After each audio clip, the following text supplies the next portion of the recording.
Stock exchange में आप काम करना चाहते हैं बट नॉलेज ना होने की वजह से आप इस मार्केट में काम नहीं कर पाते। आपको लगता है कि ये मार्केट बहुत ज़्यादा रिस्की है, लाखों रुपया चाहिए और मार्केट को आप समझते नहीं है कि किस तरह ये मार्केट ऑपरेट करती है।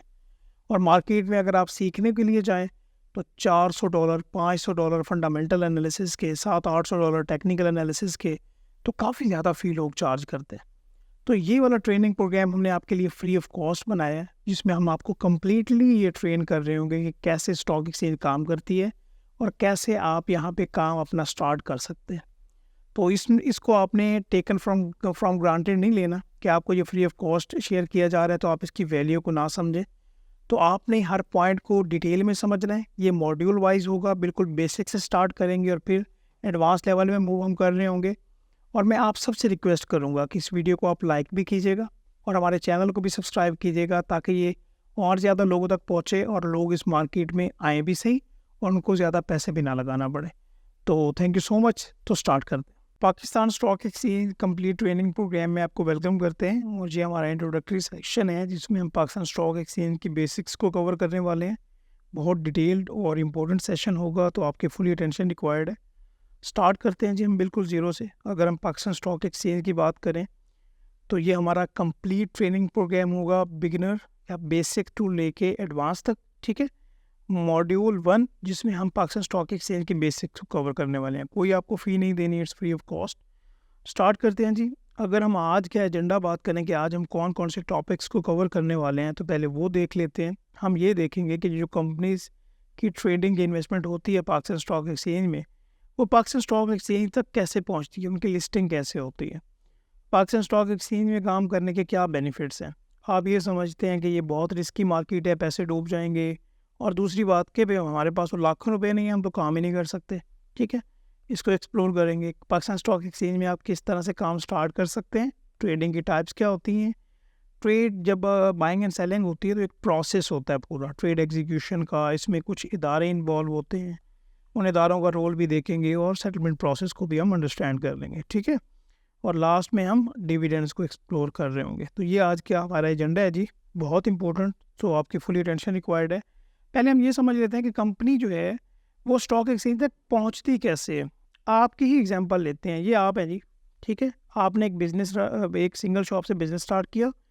जो आपकी प्रोडक्ट है वो कोई भी है, मिसाल के तौर पे आपने कोई फॉर एग्जांपल एआई की प्रोडक्ट बनाई, कोई इलेक्ट्रॉनिक से कोई ऐसी चीज़ बनाई, बहुत ज़बरदस्त प्रोडक्ट है, उसकी बहुत अच्छी डिमांड है और लोग ये कह रहे हैं कि भाई अभी आपकी एक शॉप है और आपकी भी ये ख्वाहिश है कि एक शॉप से आपकी 3-4 शॉप्स हों, लेकिन आपके पास ये इतने पैसे नहीं हैं।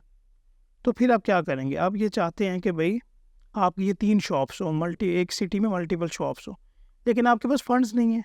या तो आप जाएँ अपने फ्रेंड्स एंड फैमिली के पास कि मुझे फंड्स दे दें। अभी उनके पास इतने तो पैसे नहीं है कि वो आपको 3 दुकानों के, 3 शॉप्स के पैसे दे दें, बहुत ज़्यादा इन्वेस्टमेंट चाहिए होती है। तो यहाँ पे आगे रोल आता है जी एंजल इन्वेस्टर्स का। आप एक आइडिया पिच करते हैं एंजल इन्वेस्टर से, वो आपको कहते हैं कि लेट्स से भाई हम आपको 10 मिलियन देते हैं, 1 करोड़ रुपया। तो फिर क्या होगा कि आप बिज़नेस में से हम आपका 20% जो शेयर है वो हमारा होगा। ठीक है, तो ये हमारी टर्म्स एंड कंडीशंस है। तो आप कहते हैं चलो ठीक है, आपने ये 3 शॉप्स अपनी इस्टेब्लिश कर ली, बिज़नेस अपना बढ़ा लिया, लेकिन आप ये चाहते हैं कि भाई अभी आपका ये एक सिटी में था, आप चाहते हैं कि भाई मेरा काम, मैं चाहता हूँ कि मल्टीपल सिटीज़ में हो। लेट्स से लाहौर में भी हो, कराची में भी हो और आपका इस्लामाबाद में भी हो, 3 सिटीज़ में भी हो। ठीक है, तो आप मल्टीपल जगह पे जाना चाहते हैं, लेकिन फिर यहाँ पे फंड्स की ज़रूरत है जो कि आपके पास नहीं है, और यहाँ पे तो पैसे भी ज़्यादा चाहिए जो ना कि एंजल इन्वेस्टर के पास हैं। फ्रेंड्स एंड फैमिली ने तो पहले ही जवाब दे दिए। तो यहाँ पे रोल आता है जी वेंचर कैपिटलिस्ट का। एक्चुअली ये कंपनीज होती हैं जो कि आप जैसे बिजनेसेस को फाइंड कर रही होती हैं, जो कि एक्सपेंशन का सोच रहे होते हैं और उनमें पोटेंशियल भी होता है। प्रॉपर आप भी वर्किंग करते हैं, वो भी वर्किंग करती हैं, और लेट से आपकी डील हो जाती है और वो आपको 50 मिलियन का एक इन्वेस्टमेंट आपकी कंपनी में कर देती हैं, और वो कहती हैं कि भाई लेट से 25% हम रिटर्न लेंगे आपके शेयर होल्डिंग में, और कुछ और भी टर्म्स एंड कंडीशंस होंगी। आप कहते हैं जी डन करें, मैं तो आगे बढ़ना चाहता हूँ। तो आपने अपना बिजनेस एक्सपेंड कर लिया, एक छोटी सी शॉप से मल्टीपल सिटीज़ में पहुँच जाए, लेकिन अभी भी आप में वो पोटेंशियल अवेलेबल है कि आप फर्दर एक्सपेंड करना चाहते हैं। आप चाहते हैं कि भाई मैं नेशन वाइड जानना चाहता हूँ, नेशन वाइड एक्सपेंड करना चाहता हूँ, हर सिटी में मेरा काम होना चाहिए। तो फिर यहाँ पे ना वेंचर कैपिटल काम आएगा, ना एंजल इन्वेस्टर काम आएगा, फिर यहाँ पे आपको जनरल पब्लिक के पास जाना पड़ेगा। जनरल पब्लिक के पास कैसे जाएंगे? Via stock exchange. एक प्रोसेस होगा जिसको आप कंप्लीट करेंगे, आपकी लिस्टिंग होगी और फिर जनरल पब्लिक से आप पैसे लेके अपना काम बढ़ाएंगे, जिसको हम इसी जो प्रोसेस है इसको हम जो स्टार्ट होगा उसको हम कहेंगे इनिशियल पब्लिक ऑफरिंग। ये बात समझ आ गई? स्मॉल बिजनेस से लेके एक नेशन वाइड ये एक्सपेंशन तक क्लियर हो गया जी। आगे बढ़ते हैं जी। इन्वेस्टमेंट्स के टाइप्स क्या हैं? देखिए वैसे तो इसकी बेतहाशा टाइप्स हैं, किसी के बिजनेस में हिस्सेदारी कर लें, फिजिकल को काम कर लें, लेकिन यहाँ पे जो टॉप 6 हैं मैंने उनको यहाँ पे लेके आ रहा हूँ जो कि हमारे रेलिवेंट है। नंबर 1 स्टॉक्स हैं, दूसरे नंबर पे म्यूचुअल फंड्स हैं, fix deposit, bonds, real estate, crypto currencies. जल्दी से इनको देख लेते हैं। Stock exchange, Pakistan stock exchange में रहते हुए किसी भी कंपनी में अगर आप शेयर्स में इन्वेस्टमेंट कर दें तो ये स्टॉक्स में इन्वेस्टमेंट हो गई।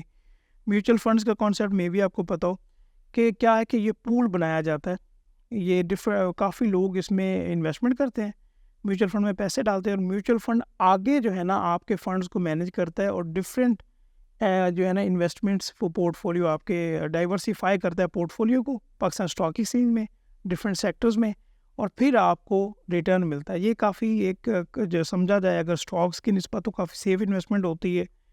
पहले तो मैं पाकिस्तान स्टॉक एक्सचेंज को कवर करने वाला हूँ। अभी आपका रिस्पॉन्स देखेंगे कि वो कैसा रहा, आपका फीडबैक देखेंगे, कमेंट्स पढ़ेंगे, उसके बाद डिसाइड करेंगे क्या हमें म्यूचुअल फंड्स पे भी बाद में जाना चाहिए या नहीं। तो अगर बेहतर रहा तो म्यूचुअल फंड्स पे भी एक कंप्लीट कोर्स आपको फ्यूचर में भी देखने को मिल जाए। दूसरे नंबर पे जी फिक्स डिपॉजिट्स। फिक्स डिपॉजिट का क्या मतलब? आप बैंक में डिपॉजिट करवा दें, आपको एक इंटरेस्ट रेट मिलता रहेगा, ठीक है, लेकिन वो इस्लाम में जायज़ नाजायज़ ये बात आपको देखनी पड़ेगी। फिर इस तरह गवर्नमेंट की सिक्योरिटीज़ को भी आप ले सकते हैं कि आपको फिक्स्ड इंटरेस्ट रेट भी मिलता रहेगा और उसकी फेस वैल्यू भी होगी। इसी तरह से रियल एस्टेट में भी आप इन्वेस्टमेंट कर सकते हैं कि कमर्शियल प्रॉपर्टी, लैंड कोई भी आप परचेज़ करके रख लें। और लास्ट में क्रिप्टो करेंसीज़ हैं जो मेजर आपके माइंड में भी होंगी। ये 6 मैंने जो है ना टाइप्स यहाँ पे लिखी हैं। एक बात समझिएगा कि पाकिस्तान में ज़्यादातर लोग जो है ना वो कैश फॉर्म में अपने पास पैसा रखना चाहते हैं, या बैंक में या कैश में अपने घर में पैसे रख लेते हैं, लेकिन ये नहीं पता कि इन्फ्लेशन की वजह से जितनी महंगाई हो रही है उनका पैसे की वैल्यू दिन ब दिन कम होती जा रही है। इसको हम आगे मैं जब आपको वो समझा रहा हूँ ना कि किस तरह से आप इन्वेस्टमेंट करेंगे तो रोल फॉरवर्ड के ज़रिए आपको कितना बेनिफिट होगा, वहाँ पे ये पॉइंट क्लियर करेंगे। उसके अलावा लोग क्या कहते हैं कि भाई मैं ना लेट से रियल एस्टेट में इन्वेस्ट करता हूँ। अच्छा, रियल एस्टेट सेफ़ इन्वेस्टमेंट है, मैं ये नहीं कहता कि सेफ़ नहीं है, लेकिन लेट से आपने 1 करोड़ का घर लिया, एक एग्जांपल ले रहा हूँ। अभी आपने उस घर को या प्लॉट को बेचना है तो वो आपको ऑन स्पॉट नहीं बिकेगा, उसमें टाइम लगेगा। बट जो शेयर्स हैं वो आपके कैश है, ऐसे समझें कि आपने अगर अभी बेचना है तो अभी आप बेच दें और अभी आपका जो ट्रांजैक्शन है वो मतलब कि with in few days few hours आपकी कंप्लीट हो जाएगी, डिपेंडिंग ऑन उनके ट्रेडिंग टाइप क्या है, उसको हम आगे एक्सप्लोर करते हैं। ठीक है जी।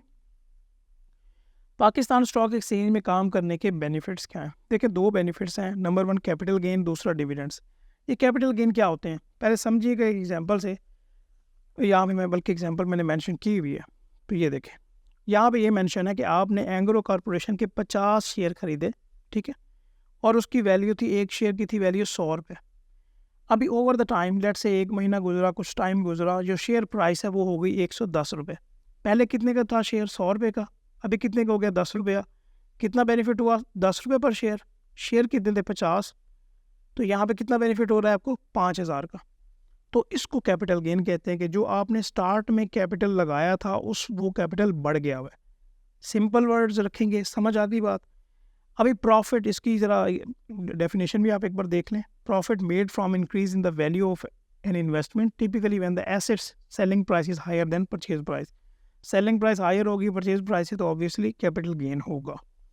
अच्छा, एक तो तरीका है जी कैपिटल गेन का, दूसरा डिविडेंड्स का भी होता है। डिविडेंड्स का क्या मतलब?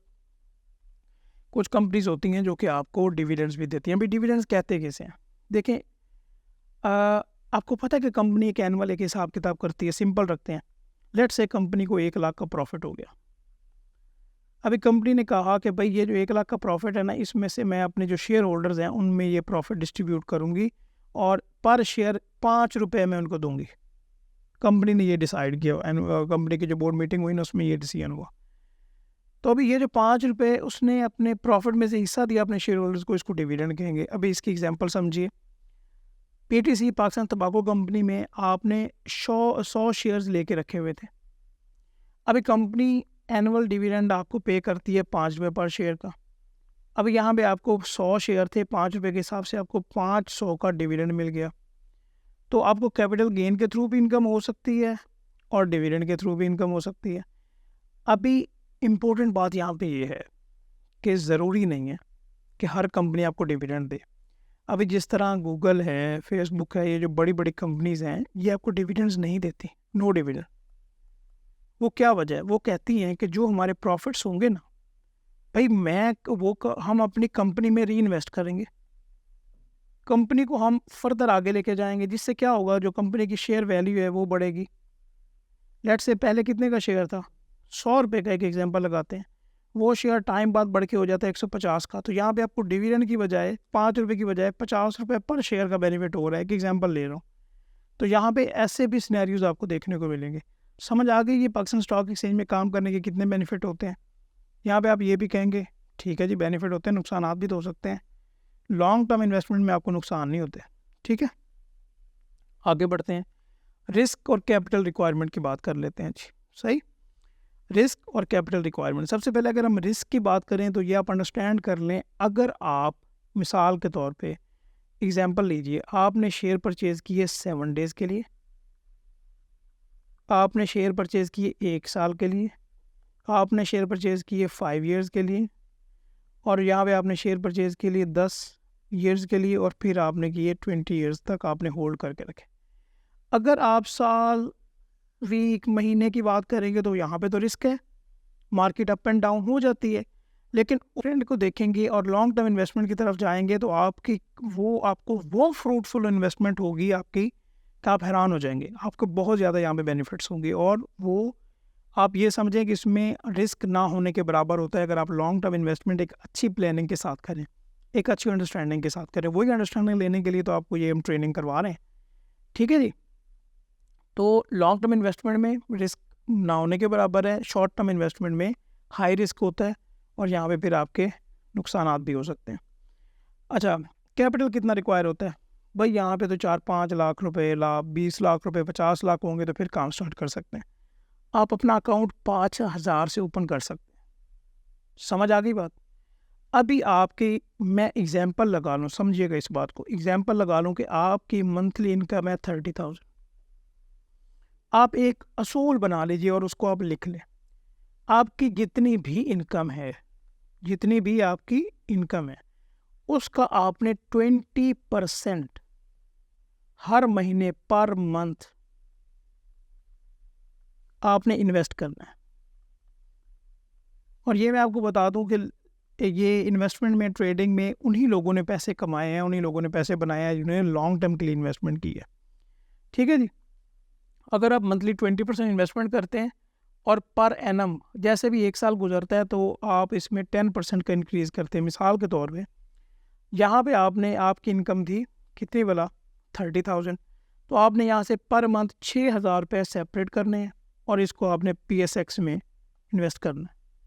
अगर आपकी 20,000 इनकम है तो फिर 4,000 इन्वेस्ट करना है। आपकी 10,000 इनकम है तो आपने 2,000 रुपये इन्वेस्ट करना है। तो आपने इन्वेस्टमेंट ज़रूर करनी है।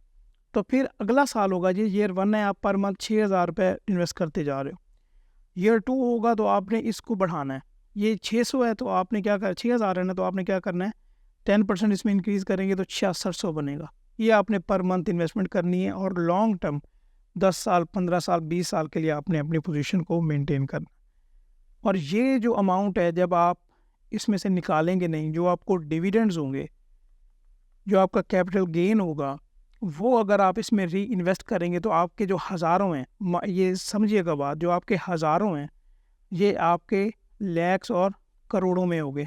ये मैं आपको मजाक नहीं कर रहा, ये मैं प्रॉपर आपको कैलकुलेशन आगे बताऊंगा। ठीक है, अंडरस्टैंडिंग होगी जी। पाकिस्तान स्टॉक एक्सचेंज में कैसे काम स्टार्ट किया जा सकता है? ठीक है, पहले आपको ट्रेडिंग अकाउंट ओपन करवाना पड़ेगा। जब हम ट्रेडिंग अकाउंट की बात कर रहे हैं तो वो भी मैं आपको बताता हूँ, और CDC अकाउंट भी आपको ओपन करना पड़ेगा। ट्रेडिंग अकाउंट का क्या मतलब है जी ओपन करने का? ट्रेडिंग अकाउंट एक्चुअली आप करते हैं ब्रोकर के साथ ओपन। ब्रोकर आपको कनेक्ट करवाता है PSX में, जिस जहाँ पे आप बाइंग और सेलिंग ऑफ शेयर्स कर सकते हैं। ठीक है जी। अभी ट्रेडिंग अकाउंट ओपन करने का तरीकाकार क्या होता है? ये आपका जो ब्रोकर है वही आपको करता है। इसमें आपको ये सर्टन डॉक्यूमेंट्स रिक्वायर्ड होते हैं। वैसे ये मैंने एक लिस्ट बनाई है, इसके अलावा भी कुछ हो सकते हैं, इनमें से कम भी हो सकते हैं। CNIC, proof of address, utility bill या बैंक स्टेटमेंट, अच्छा bank account details for fund transfer, passport photo size, और उसके अलावा जी पासपोर्ट साइज़ फ़ोटोग्राफ्स, NTN अगर आपका बना हुआ है ठीक है, अगर नहीं बना हुआ तो फिर भी आपका अकाउंट ओपन हो जाएगा। अकाउंट ओपनिंग फॉर्म आपको ब्रोकरेज फर्म देगी, और इनिशियल डिपॉजिट जो भी आपने करवाना है 5,000, 10,000, 50,000, 1 लाख, 2 लाख, वट एवर जो भी अमाउंट है वो आपको एक क्रॉस चेक है वो आपको देना पड़ेगा। ठीक है, समझ आ गई बात? अच्छा जी, ये आपने ट्रेडिंग अकाउंट ओपन करना है और आपने इसके साथ CDC अकाउंट भी ओपन करना है। अभी ये CDC क्या है? ये एक्चुअली जिस तरह नाम से जाहिर है, ये सेंट्रल डिपॉजिटरी कंपनी है। ठीक है, ये सेंट्रल डिपॉजिटरी कंपनी है जो कि आपके शेयर्स का हिसाब किताब रखना, उसको मैनेज करना इसका काम है। मैं बड़े आपको सिंपल वर्ड्स में बता रहा हूँ। अच्छा, यहाँ पे भी आप अपना अकाउंट ओपन करेंगे। यहाँ पे 2 अकाउंट आपका ओपन होंगे, एक है जी सब अकाउंट और दूसरा है जी इन्वेस्टर अकाउंट। अभी समझ लीजिएगा कि इन दोनों का डिफरेंस क्या है। जो आपका सब अकाउंट होता है ना, इसमें आपके ब्रोकर के पास फ्लेक्सिबिलिटी होती है, ब्रोकर के पास कंट्रोल होता है। एक्चुअली ये होता है शॉर्ट टर्म ट्रेडिंग के लिए, समझिएगा बात। यहाँ पे स्विंग ट्रेडिंग, डे ट्रेडिंग, यहाँ पे ये बात हो रही है। वो जो ब्रोकर है वो आपके बिहाफ पे बाइंग एंड सेलिंग कर सकता है, लेकिन अगर आप लॉन्ग टर्म इन्वेस्टमेंट की तरफ आपका प्लान है, जो कि होना भी चाहिए, तो फिर आपको इन्वेस्टर अकाउंट ओपन करवाना चाहिए। इसमें क्या होता है कि जो आपका कंट्रोल है आपके अकाउंट का, वो सिर्फ आपके पास होता है, वो किसी और के पास नहीं होता। समझ आ गई बात? ये एक जो है CDC जो सेंट्रल डिपॉजिटरी कंपनी है, ये एक इदारा है।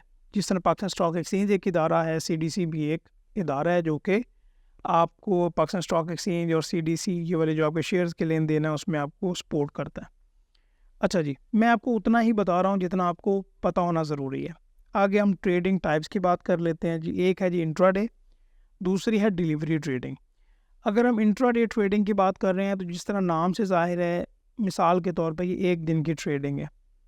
समझ लेते हैं, पहले एग्जांपल समझिएगा। नीचे आपने OGDCL के 100 शेयर बाय किए इन द मॉर्निंग, सुबह मंडे मॉर्निंग को आपने सुबह 100 शेयर बाय किए, और आपने मार्केट क्लोज होने से पहले उसी दिन मंडे को आपने वो शेयर बेच भी दिए। मतलब 1 दिन में आपने पूरा प्रोसेस कंप्लीट किया बाइंग एंड सेलिंग का। इसको हम कहेंगे इंट्राडे ट्रेडिंग।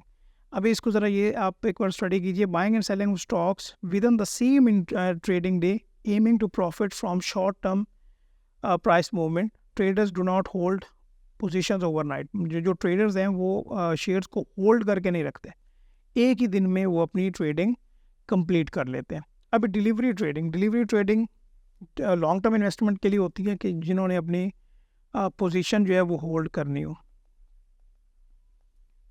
ये होती है जी लॉन्ग टर्म इन्वेस्टमेंट के लिए। समझ आ गई बात? पहले ये समझिएगा। परचेज 200 शेयर आपने परचेज किए PSO के, and holding for several weeks और months to benefit from potential price appreciation और डिविडेंड पे आउट। यहाँ पे वीक्स एंड मंथ्स है ना, यहाँ पे ईयर्स भी कर लें डिटेल में। अगर आप फॉर एग्जांपल हफ्तों, महीनों या आप ईयर्स के लिए अगर आप होल्ड करके रखना चाहें तो फिर इसको ये डिलीवरी ट्रेडिंग में आती है। और इसमें एक्चुअली प्रोसेस होता है जी 3 दिन का sorry. Buying and holding stocks for more than one trading day with the intention of long-term investment or dividends. Traders take delivery for the shares in their demat account. ये हम आगे discuss कर रहे होंगे। इंट्राडे और delivery की समझ आ गई। ये शॉर्ट टर्म के लिए, ये लॉन्ग टर्म के लिए। अगर 1 दिन में ट्रेडिंग हो जाए तो इंट्राडे, 1 दिन से ज़्यादा लगे तो फिर डिलीवरी ट्रेडिंग। अच्छा जी, आगे बढ़ते हैं। Trade execution and settlement process को अंडरस्टैंड कर लेते हैं। अच्छा, T+2 का आपको पता होना चाहिए कि T+2 का क्या मतलब है। पहले मैं आपको ये एक्सप्लेन कर दूं। टी का मतलब है यहाँ पे ट्रेड डे, जिस दिन आपने ट्रेड स्टार्ट की। T+1 कहते हैं trade debt plus 1 day and trade debt plus 2 day. ठीक है, ये बात समझ आ गई। T+2 अभी क्या मतलब हो गया, ये जो हमने डिलीवरी ट्रेड स्टडी की है ना पीछे, वो प्रोसेस होता है ये 3 दिन का।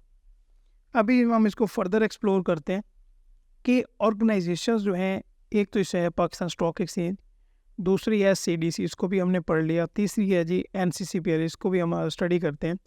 एक्चुअली मैं आपको एक बात बताता चलूँ कि पाकिस्तान स्टॉक एक्सचेंज में अभी मॉडर्न ट्रेडिंग आ गई है, तो आपके पास जो टर्मिनल होता है या जो भी आपको एप्लीकेशन दी जाती है ब्रोकर की तरफ से, उसमें आपके पास क्या होता है, बाय बटन है, सेल बटन है। ठीक है, आपने शेयर परचेज करने हैं, आपने बाय पे क्लिक कर दिया, आपने सेल करने हैं, सेल पे क्लिक कर दिया। अभी बायर को ये नहीं पता कि सेलर कौन है और सेलर को ये नहीं पता कि बायर कौन है। ठीक है, यहाँ पे एक ट्रस्ट का एक फैक्टर आता है। अभी ये जो NCCPL है ना, नेशनल क्लियरिंग कंपनी, आप इसे पाकिस्तान लिमिटेड ये आप कह सकते हैं, इसको आप ज़रा गूगल भी कर लीजिएगा। NCCPL का जो रोल होता है वो ये होता है कि वो आपके फंड्स मैनेज करती है। ठीक है, Pakistan stock PSX, CDC, NCCPL, ये जो हैं एक रेगुलेटरी बॉडीज़ आप इन्हें कह लें, इदारे कह लें, जो कि आपके जो फंड्स हैं PSX में वो मैनेज कर रहे होते हैं। ठीक है, अभी हम ये जो T+2 है इसको फर्दर एक्सप्लोर करते हैं। ज़रा मैं इसको पहले इरेज कर लूँ। ठीक है जी, आगे बढ़ते हैं जी हम।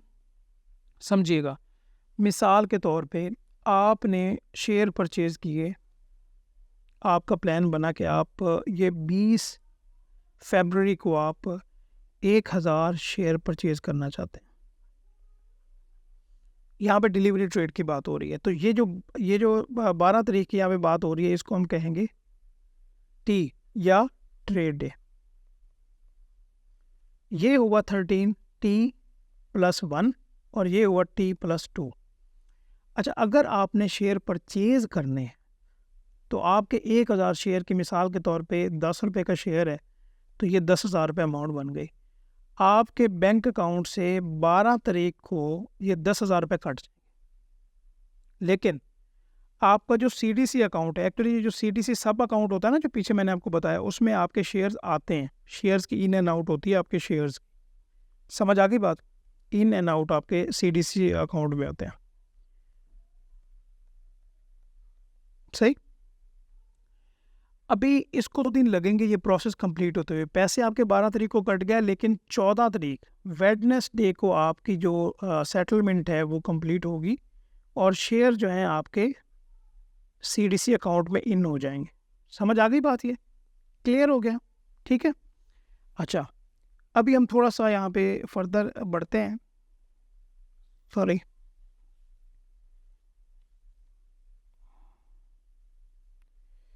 ठीक है जी, हम फर्दर आगे बढ़ते हैं और यहाँ पे ये देखते हैं, मिसाल के तौर पे आप फ्राइडे को डिसाइड करते हैं कि आपके पास शेयर पड़े हुए हैं, तो आप क्या चाहते हैं कि आप 500 शेयर सेल कर दें, आप ये चाहते हैं।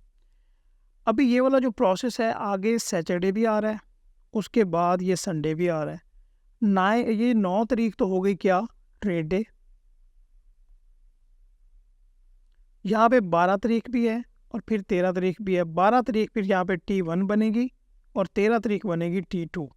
13 तारीख को जाके ये वाली जो ट्रांजैक्शन है ये कंप्लीट होगी। इसमें जो भी छुट्टियाँ आएंगी, पब्लिक हॉलीडेज़ होंगी, उसको एक्सक्लूड करके T+2 का कॉन्सेप्ट पूरा होता है। और CDC अकाउंट की आपको समझ आ गई ना, जो मैं आपको सब अकाउंट कह रहा था, ये पीछे ये किधर गया, ये वैसे पिछली स्लाइड पे था। चलें ठीक है, आपको ये क्लियर हो गया होगा, उम्मीद है। अगर ना हुआ तो बताइएगा। अच्छा, आगे हम डिविडेंड्स की तरफ बढ़ते हैं।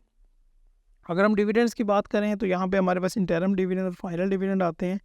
क्या मतलब है इंटरम डिविडेंड का, फाइनल डिविडेंड का? इंटरम डिविडेंड वो होते हैं कि जो कि for example paid during the financial year before the determination of final profit. It's like a mid year reward for the share holder. आपको मैं बताता जाऊँ, बल्कि पहले मैं फाइनल डिविडेंड बता लेता हूँ, फिर मैं आपको एक्सप्लेन करता हूँ। और इसी तरह से फाइनल जो डिविडेंड है वो क्या है कि जब पूरा ईयर कंप्लीट हो जाता है तो उसके बाद एक प्रॉपर एनुअल जनरल मीटिंग होती है, उसमें सारा कंपनी की पोजीशन, जो पिछले साल का हिसाब किताब रहा वो बताया जाता है, कंपनी परफॉर्मेंस के बारे में बताया जाता है, और फिर कंपनी डिसाइड करती है कि क्या हमें यहाँ पे डिविडेंड देना चाहिए। ठीक है, तो फिर उसको हम फाइनल डिविडेंड कहते हैं। अभी इंटरम और फाइनल को ज़्यादा डिटेल में एक्सप्लोर करते हैं। अच्छा, यहाँ पे इंटरम की जगह हम बात कर रहे हैं तो एक साल में 4 क्वार्टर होते हैं। क्वार्टर 1, ये क्वार्टर 2 है, ये 3 है, ये 4 है।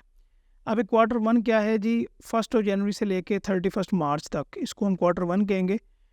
ये मार्च तक का टाइम गुजरा और कंपनी ने लेट से 1 अप्रैल को मीटिंग बुलाई और उन्होंने 1 अप्रैल को डिसाइड किया कि ये जो क्वार्टर 1 गुजरा है इसमें हमारी जो पोजीशन है, फाइनेंशियल पोजीशन, वो किस तरह से थी, हमारा कंपनी में लेन देन किस तरह से रहा, क्या हमें यहाँ पे कोई इंटरम डिविडेंड, ये इंटरम डिविडेंड की बात होती है, क्या हमें इंटरम डिविडेंड अनाउंस करना चाहिए, और अगर वो अनाउंस करते हैं तो फिर अकॉर्डिंगली अनाउंस भी हो जाएगा और वो पे भी हो जाएगा। इस तरह ये क्वार्टर 2 की बात है, क्वार्टर 3 की। और क्वार्टर 4 जो है अक्टूबर टू दिसंबर, इसमें क्या होगा, जब ये क्वार्टर चारों पूरे हो जाएंगे तो फिर AGM, एनुअल जनरल मीटिंग होती है।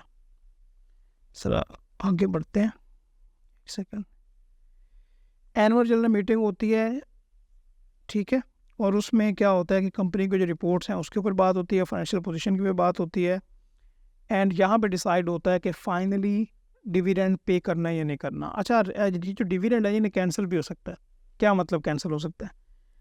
अच्छा समझिएगा, जो इंटरम डिविडेंड होता है ना, यहाँ पे एज़ पर लॉ, ये हम एज़ पर लॉ बात कर रहे हैं, एज़ पर लॉ जो इंटरम डिविडेंड है, अगर वो कंपनी अनाउंस कर देती है, इस क्वार्टर का वो अनाउंस करती है 1 अप्रैल को कि हम लेट से 2 रुपये पर शेयर ये इंटरम डिविडेंड अपने शेयर होल्डर्स को देंगे, लेकिन बाद में कोई कंपनी के मेजर कहीं पे उसको एक्सपेंसेस करने पड़ जाते हैं या कोई भी ऐसी बात बन जाती है जिससे कंपनी इंटरम डिविडेंड नहीं पे कर सकती, तो एज़ पर लॉ वो बैकआउट कर सकती है। समझ आ गई बात? तो ये कैंसिल हो सकता है। अगर हम फाइनल डिविडेंड की बात करें तो ये कैंसिल नहीं हो सकता, इसके चांसेस बहुत ज़्यादा मिनिमम। आप ऐसे ही समझे कि यहाँ पे लिखा हुआ है कि बहुत अनकॉमन है कैसा हो जाए कि फाइनल डिविडेंड अनाउंस करके कंपनी बैकआउट कर जाए, ऐसा आपको मार्केट में देखता हुआ नहीं मिलेगा।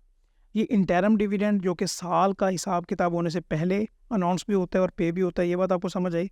और फाइनल डिविडेंड जब पूरा साल कंप्लीट हो जाता है, जनवरी से लेके दिसंबर तक का काम कंप्लीट हो जाता है, फिर मीटिंग होती है, एनुअल जनरल मीटिंग, उसमें ये डिसीजन होता है कंपनी की किस तरह से पोजीशन है और क्या अनाउंस करना है, उसको हम फाइनल डिविडेंड कहते हैं। समझ आ गई बात? ये आगे बढ़ें, चलें जी। अच्छा, इसमें ना की डेट्स को अंडरस्टैंड करना बहुत ज़्यादा ज़रूरी है, और ख़ास तौर पे डिविडेंड के लिए। अच्छा, डिविडेंड की एक डिक्लेरेशन डेट भी है, जिस तरह फॉर एग्जांपल 1 अप्रैल है ना, तो यहाँ पे अगर हम T+2 की बात कर रहे हैं डिलीवरी ट्रेडिंग की, तो एक इम्पोर्टेंट बात आ जाती है। की डेट्स की बात करते हैं जी, इसमें एक्चुअली है जी 5 डेट्स।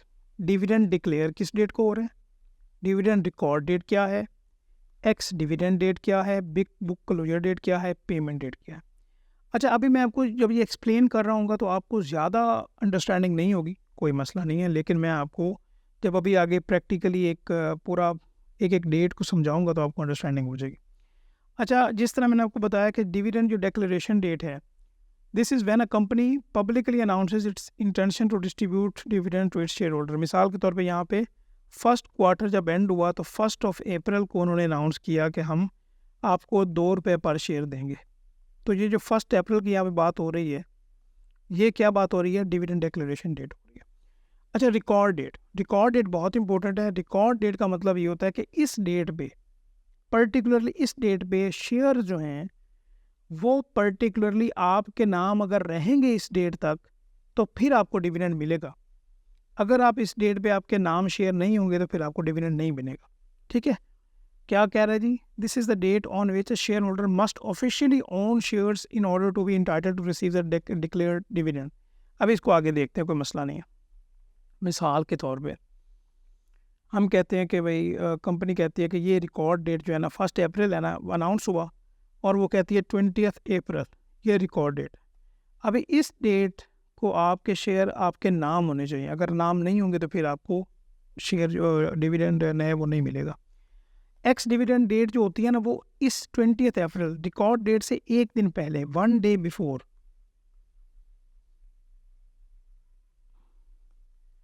रिकॉर्ड डेट एक्चुअली ये होती है, ठीक है। अभी इसको मैं आपको एक्सप्लेन यहाँ पे नहीं करूँगा, वरना अदरवाइज आपको समझ नहीं आएगी उस तरह से। बुक क्लोजर डेट ये होती है कि कंपनी एक कुछ डेज अनाउंस करती है, 7 to 10 डेज या कुछ डेज, कि इस डेज में कंपनी अपनी बुक्स क्लोज करेगी और कोई भी शेयर की ट्रेडिंग नहीं होगी। क्या वजह होती है उसको हम आगे एक्सप्लोर करते हैं। और लास्ट में पेमेंट डेट है कि जिस दिन कंपनी जो है वो आपको डिविडेंड पे कर देगी। अभी ये जो dividend declaration date, record date, ex dividend date, book closure date, payment date, इसको हम आगे देख लेते हैं। अच्छा, किस तरह डेट को आइडेंटिफाई करना है फॉर डिक्लेरेशन, ये देखिएगा। सबसे पहले हम ये समझते हैं कि ये जो 1 अप्रैल है ना, कंपनी ने डिक्लेयर कर दिया कि भाई हम 2 रुपये पर शेयर डिविडेंड अनाउंस कर रहे हैं। ये यहाँ पे अनाउंसमेंट हो गई, इसको हम क्या कहेंगे, डिविडेंड डिक्लेरेशन डेट। और साथ ही कंपनी ने ये बता दिया कि भाई ये जो 10 मई है ना, 1 अप्रैल को वो अनाउंस कर रही है, ये 10 मई की बात हो रही है कि ये 10 मई जो है ये रिकॉर्ड डेट है।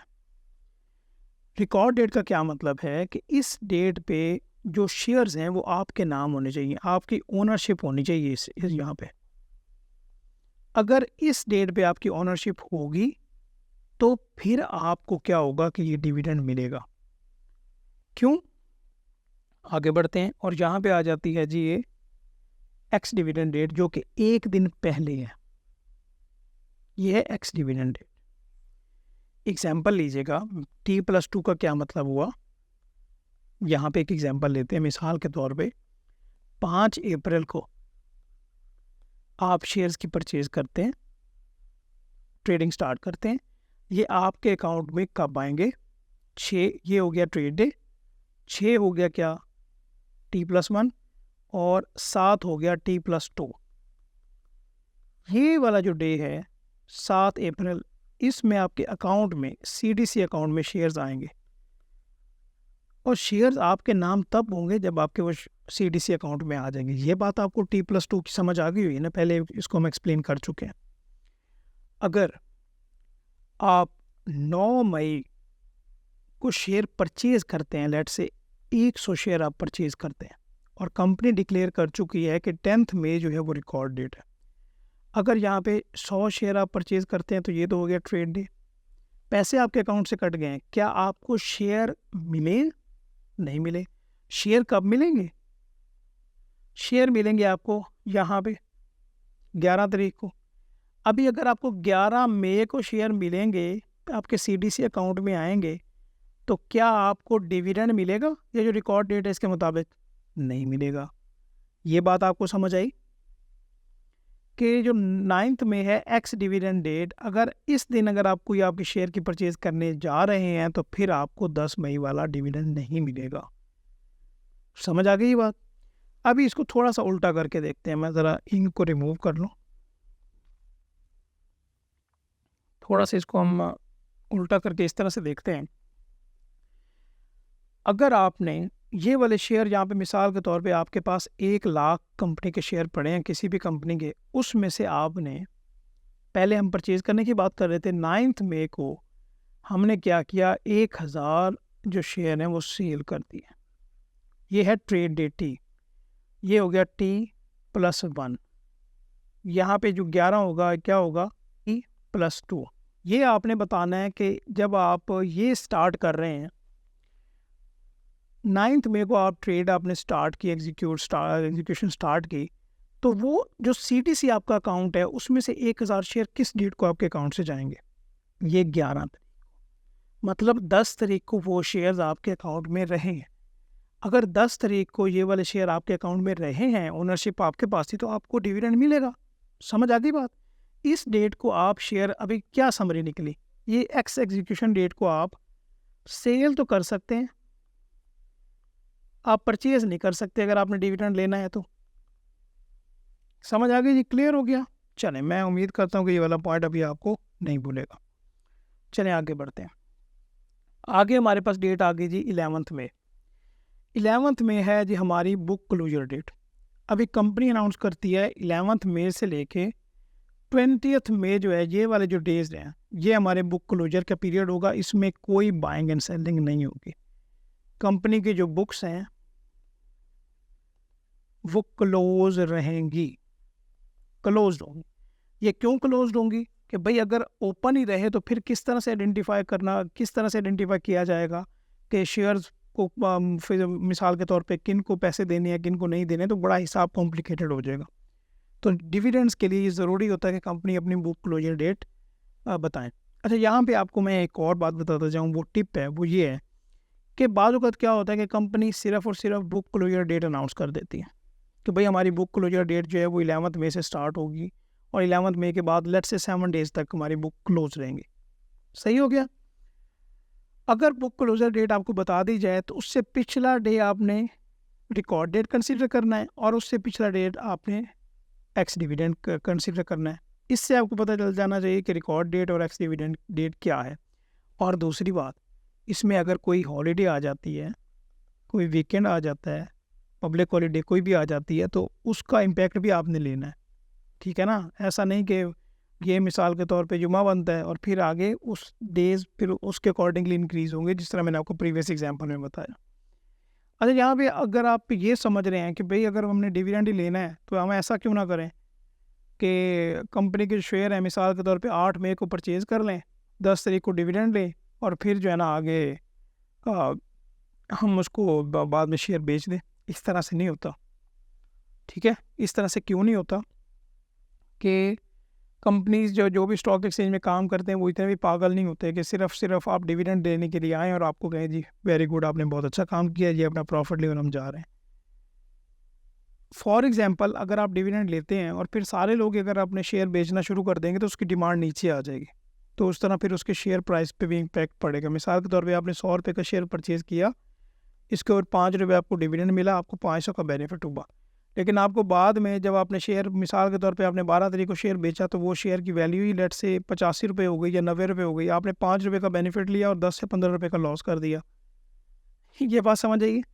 तो ये कुछ टेक्निकल चीज़ें होती हैं जो कि आपको विद द टाइम हम बताते जाएंगे, आपने इनको अच्छी तरह से अंडरस्टैंड करते जाना है। सही हो गया? आगे बढ़ते हैं। कुछ रह गया हमारा? नहीं जी। तो इस सेशन को हम यहीं पे एंड करते हैं और मैं उम्मीद करता हूँ कि आपकी अंडरस्टैंडिंग बेहतर हो गई होगी। हाँ, यहाँ पे एक पेमेंट डेट हमारी रह गई। पेमेंट डेट क्या होती है कि वो कंपनी वो भी खुद बता देती है कि भाई लेट्स से हम आपको महीने डेढ़ बाद पर्टिकुलरली जो है ना आपको वो डिविडेंड पे कर देंगे और जिस डेट को डिविडेंड पे होगा उसको हम पेमेंट डेट कह देंगे। ठीक है जी? तो ये सेशन हम यहीं पे रखते हैं। उम्मीद करता हूँ कि आपको अच्छी तरह से अंडरस्टैंडिंग हो गई होगी। जो भी आपके क्वेश्चंस हों वो अपने कमेंट बॉक्स में पूछने हैं। इंशाल्लाह ताला वो भी हम विद द टाइम नेक्स्ट जो हमारे सेशन होंगे उनमें एड्रेस करते जाएंगे। ठीक है? अपना ख्याल रखिएगा। चैनल आपने ज़रूर सब्सक्राइब करना है। Thank you so much. अल्लाह हाफ़िज़।